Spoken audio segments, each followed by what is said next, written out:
Assalamualaikum semua. Kita bertemu lagi. Perbincangan mengenai sijil UEC masih berterusan.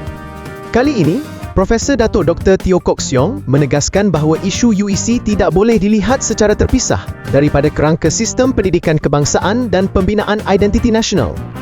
Bercakap dalam satu forum di Wacana Sinar, beliau menggesa kerajaan agar berpegang kepada prinsip kepentingan nasional dalam menangani tuntutan pengiktirafan sijil UEC tanpa tunduk kepada tekanan politik atau hujah beremosi yang boleh menjejaskan asas sistem pendidikan negara.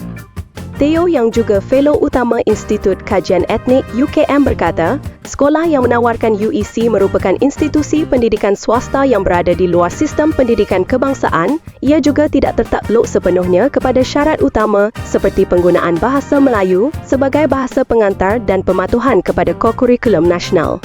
Katanya, sekiranya mereka mahukan pengiktirafan, sepatutnya mereka menyertai sistem pendidikan negara. Sebaliknya, adalah tidak wajar berada di luar sistem tetapi pada masa sama menuntut manfaat yang disediakan kepada institusi dalam sistem. Teo turut menolak perbandingan dengan negara lain yang membenarkan pelbagai sijil pendidikan untuk kemasukan ke institusi pengajian tinggi awam, sambil menegaskan bahawa Malaysia sebagai negara berskala kecil perlu memperkukuh laluan sedia ada seperti SPM dan STPM. Menurutnya, meskipun hanya bergantung kepada dua laluan utama itu, masih ramai pelajar tempatan gagal mendapat tempat di institusi pengajian tinggi awam sekaligus membuka persoalan keadilan sekiranya sijil lain turut diterima.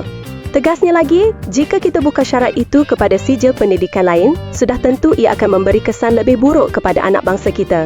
Isu pengiktirafan UEC terus menjadi perdebatan nasional dengan pelbagai pihak mengingatkan bahawa sebarang keputusan kerajaan perlu berlandaskan Perlembagaan Persekutuan, Dasar Pendidikan Kebangsaan serta kepentingan jangka panjang perpaduan negara.